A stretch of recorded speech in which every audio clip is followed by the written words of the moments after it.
Olá, meu nome é Renata Pinotti. Sabe qual é o maior desafio em viver de alimento de safra, em aproveitar os alimentos da safra? É conseguir distinguir desejo de necessidade. E é isso que eu quero conversar com você hoje.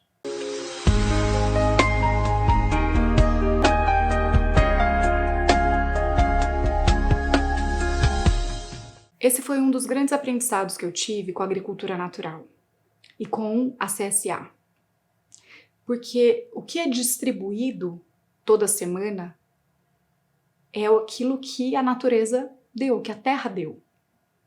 Então a gente até pode selecionar dentro dos alimentos de safra o que a gente vai plantar. Não adianta eu plantar um alimento que não é a época do ano, nem o local onde ele naturalmente nasce. Por exemplo, eu moro em São José do Rio Preto. Não é propício para plantar maçã. Maçã é uma fruta que requer um clima mais frio. Por isso, na França tem tantos pés de maçã, na Alemanha tem tantas macieiras. Porque é um clima, é uma região onde se faz mais frio do que calor. Por exemplo, no Brasil, onde é mais propício para plantar maçã? No sul. Não aqui em São José do Rio Preto, que é uma região extremamente quente, né? Mas aqui é uma região muito propícia para outros alimentos. Então, por exemplo, banana que nasce com muita facilidade, né? Nossos pés de manga aqui são bem fartos.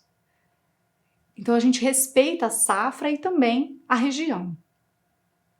Por isso, esse também foi um dos critérios, né, da escolha dos agricultores. Então a gente tem agricultor que mora, né, que tem o seu sítio em Nova Itapirema, que fica mais ou menos 50 quilômetros de uma direção aqui de Rio Preto, e o sítio da minha família, que fica em Onda Verde, que fica a 20 minutos mais ou menos de Rio Preto. Então, e são localizações opostas, porque isso também favorece uma diversidade maior de alimentos, de acordo com o tipo de solo. Então a gente respeita o solo, a região, né, e a época do ano. A natureza, ela é muito sábia. E uma das coisas que eu aprendi com a agricultura natural é que aquele chão sabe o que aqueles pés que pisam na terra precisam. E foi algo muito incrível quando eu ouvi isso, porque eu fiz uma analogia com leite materno. Como que o corpo da mãe sabe o que o bebê precisa e produz por ele e envia para esse bebê via leite materno? É algo que a gente ainda não consegue compreender como, mas a gente sabe que acontece. E cada leite materno, o leite de cada mãe é diferente a cada fase do bebê.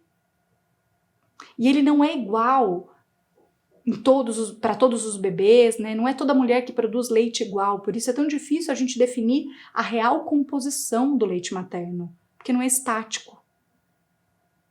Assim também é a terra. Então, se aquele agricultor produz para essa comunidade, os alimentos que são produzidos também estão de acordo com aquela comunidade, com o que ela precisa. E dentro dessa inteligência da natureza, ela produz para a gente o que o nosso corpo precisa a cada fase do ano.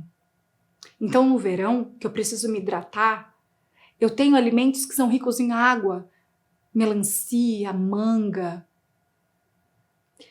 Já no outono, a gente tem bastante cítricos, para que a gente tenha vitamina C para preparar nosso sistema imunológico para a chegada do inverno. E no inverno nós temos raízes, também temos alimentos ricos em vitamina C.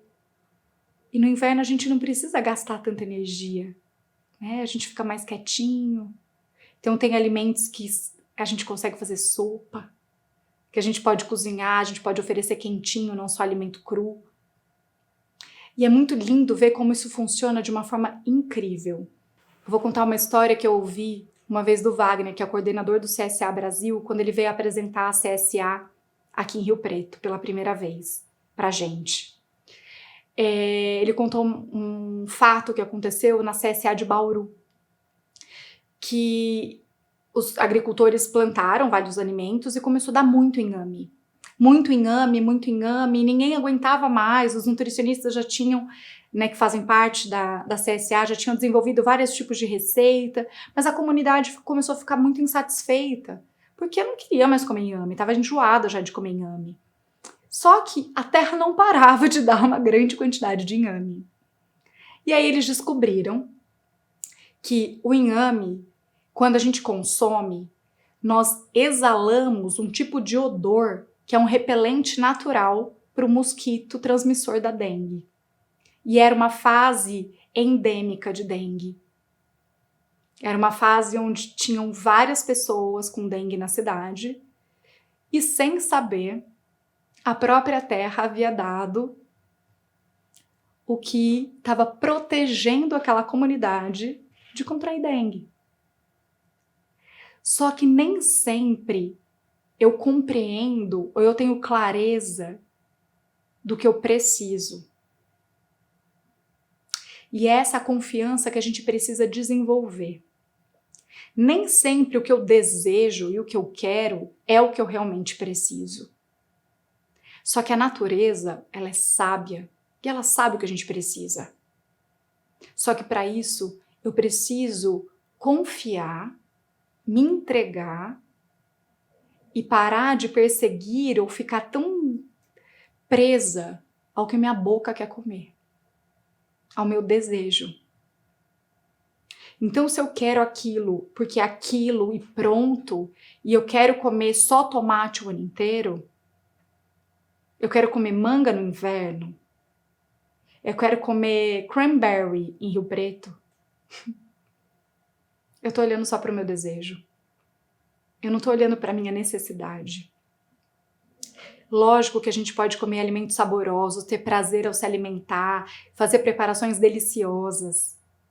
O que eu tô querendo te contar, te convidar para colocar sua atenção e trazer sua consciência é o que é prioridade.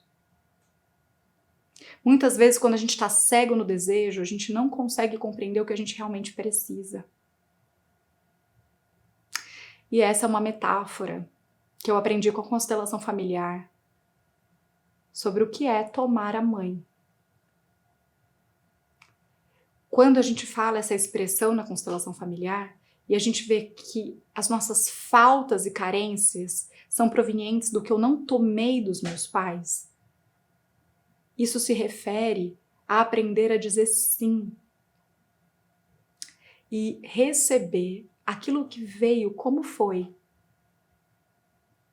Porque por mais que não tenha sido como eu gostaria que fosse, por mais que isso não seja exatamente como eu desejei, o que eu recebi, de uma certa forma era o que eu precisava para me tornar a pessoa que eu sou hoje.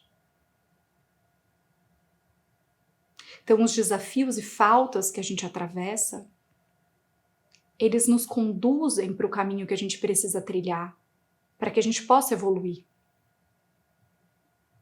E quando eu consigo apreciar e consigo respeitar e me entregar para receber aquilo que vem, eu me sinto nutrida, eu não fico em falta. Assim é com a minha mãe, assim é com a Mãe Terra. A mesma coisa. Um grande beijo e até mais. Você gostou desse vídeo? Então deixe seus comentários, porque sua opinião é muito importante para mim. Assim nós poderemos construir esse canal juntos. Se você quiser receber notificações sobre os próximos vídeos que vão chegar no canal, inscreva-se e clique no sininho. Um grande beijo e até mais!